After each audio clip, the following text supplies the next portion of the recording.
ഷിരൂർ ദുരന്തത്തിൽ കാണാതായ ഡ്രൈവർ അർജുന്റെ ഭാര്യയ്ക്ക് ജോലി നൽകുമെന്ന് കാലിക്കറ്റ് സിറ്റി സർവീസ് സഹകരണ ബാങ്ക് വാർത്താ സമ്മേളനത്തിൽ അറിയിച്ചു. സഹകരണ നിയമവ്യവസ്ഥകളിൽ ഇളവ് അനുവദിച്ചുകൊണ്ട് ഇവരെ ബാങ്കിൽ ജൂനിയർ ക്ലർക്ക് തസ്തികയിൽ കുറയാത്ത തസ്തികയിൽ നിയമിക്കുന്നതിന് സർക്കാർ അനുവാദം തരുന്ന പക്ഷം നിയമനം നൽകാൻ ബാങ്ക് തയ്യാറാണെന്നും ഭാരവാഹികൾ അറിയിച്ചു. അതേസമയം ഷിരൂരിൽ മണ്ണിടിച്ചിലിൽ കാണാതായ കോഴിക്കോട് സ്വദേശി അർജുന് വേണ്ടിയുള്ള തിരച്ചിൽ പെട്ടെന്ന് തന്നെ പുനരാരംഭിക്കുമെന്ന പ്രതീക്ഷയിലാണ് കുടുംബം. 4 ദിവസത്തിനു ശേഷം പുനരാരംഭിക്കുമെന്നാണ് കർണാടക സർക്കാർ അറിയിച്ചിരുന്നത്. 4 ദിവസം വെള്ളിയാഴ്ചയോടെ പൂർത്തിയായി. വെള്ളിയാഴ്ച കർണാടക അധികൃതർ അനുകൂലമായ തീരുമാനം അറിയിക്കുമെന്ന പ്രതീക്ഷയിലാണ് കുടുംബം. തൃശൂരിൽ നിന്ന് ഡ്രഡ്ജർ കൊണ്ടുവരാനാകുമോ എന്ന കാര്യവും വെള്ളിയാഴ്ച വ്യക്തമാക്കുമെന്നാണ് പ്രതീക്ഷിക്കുന്നത്. ഭവനരഹിതരായവർക്ക് പുനരധിവാസത്തിന് അധികാരികളോ സ്വകാര്യ സ്ഥാപനങ്ങളോ വ്യക്തികളോ സൗജന്യമായി നൽകുന്ന സ്ഥലത്ത് പഞ്ചായത്ത് നിർദ്ദേശിക്കുന്ന 11 കുടുംബങ്ങൾക്കാണ് 5 ലക്ഷം രൂപ വീതം ചെലവഴിച്ചുകൊണ്ട് വീടുകൾ നിർമ്മിച്ചു നൽകുക എന്ന് അറിയിച്ചിരുന്നത്. നാഷണൽ ഇൻസ്റ്റിറ്റ്യൂട്ട് ഓഫ് ടെക്നോളജിയുമായി കൂടിച്ചേർന്ന് പ്രകൃതിക്ക് ഇണങ്ങുന്ന രീതിയിലുള്ള വീടുകളാണ് 120 ദിവസം കൊണ്ട് പൂർത്തിയാക്കുക.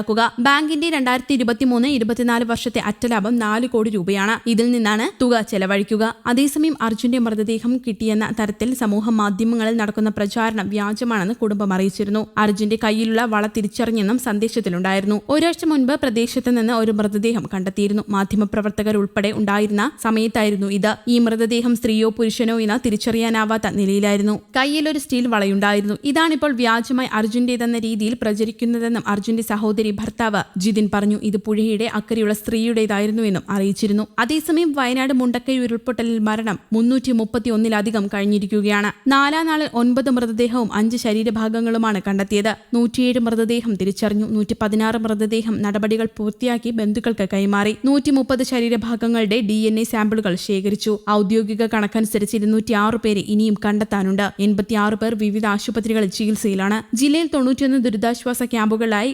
928 പേരാണ് കഴിയുന്നത്. മേപ്പാടിയിൽ മാത്രം 10 ക്യാമ്പുകളിലുള്ളത് 1729 പേരാണ്. ഉരുൾപൊട്ടലിൽ 49 കുട്ടികൾ മരിക്കുകയോ കാണാതാവുകയോ ചെയ്തിട്ടുണ്ടെന്ന് വിദ്യാഭ്യാസ വകുപ്പ് അറിയിച്ചു. ഓരോ മലയാളിയുടെയും ഹൃദയം തകർത്ത മുണ്ടക്കൈ ദുരന്തത്തിൽ 4-ാം ദിനവും തിരച്ചിൽ തുടരുകയാണ്. കരസേന തീർത്ത ബെയിലി പാലം സജ്ജമായതോടെ ഇന്ന് കൂടുതൽ മണ്ണുമാന്തി യന്ത്രങ്ങളും ഉപകരണങ്ങളും എത്തിച്ചു. പടവെട്ടിക്കുന്നിൽ വീട്ടിൽ ഒറ്റപ്പെട്ട് കഴിഞ്ഞിരുന്ന 4 പേരെ സൈന്യവും ഫയർഫോഴ്സും ചേർന്ന് രക്ഷപ്പെടുത്തി. ദുരന്തത്തിൽ മരിച്ചവരിൽ അവകാശികളില്ലാത്ത എല്ലാ മൃതദേഹവും തിരിച്ചറിയാത്ത ശരീരഭാഗങ്ങളും പ്രോട്ടോകോൾ പാലിച്ച് സംസ്കരിക്കും. കൽപ്പറ്റ നഗരസഭ വൈത്തിരി, മുട്ടിൽ, കണിയാമ്പറ്റ, പടിഞ്ഞാറത്തറ, തൊണ്ടർനാട്, എടവക, മുള്ളൻകൊല്ലി ഗ്രാമപഞ്ചായത്തുകളാണ് സംസ്കാരത്തിനുള്ള സൗകര്യം ഒരുക്കിയത്. തിരിച്ചറിയാൻ കഴിയാത്ത 74 മൃതദേഹങ്ങളാണ് മേപ്പാടി ഗ്രാമപഞ്ചായത്തിലെ വിവിധ സ്ഥലങ്ങളിൽ സൂക്ഷിച്ചിട്ടുള്ളത്. മൃതദേഹങ്ങൾ ബന്ധപ്പെട്ട തദ്ദേശ സ്ഥാപന സെക്രട്ടറിമാർക്ക് കൈമാറി നടപടികൾ പൂർത്തിയാക്കും. മൃതശരീരങ്ങളുടെ സൂക്ഷിപ്പ്, കൈമാറ്റം, സംസ്കാരം എന്നിവയ്ക്ക് രജിസ്ട്രേഷൻ വകുപ്പ് IG ശ്രീധന്യ സുരേഷിനെ നോഡൽ ഓഫീസറെ ചുമതലപ്പെടുത്തിയിട്ടുണ്ട്. ഉരുൾപൊട്ടൽ തുടങ്ങിയ ഇടം മുതൽ കോഴിക്കോട് ജില്ല വരെ ജലം ഒഴുകി ഇറങ്ങിയ സ്ഥലത്ത് മുഴുവൻ പോലീസ് തിരച്ചിൽ നടത്തും. ഓരോ പോലീസ് സ്റ്റേഷൻ കേന്ദ്രീകരിച്ച് ഫയർഫോഴ്സ്, ഫോറസ്റ്റ് ഉദ്യോഗസ്ഥരുടെ നേതൃത്വത്തിലാകും പരിശോധനയെന്ന് ADGP അജിത് കുമാർ പറഞ്ഞു.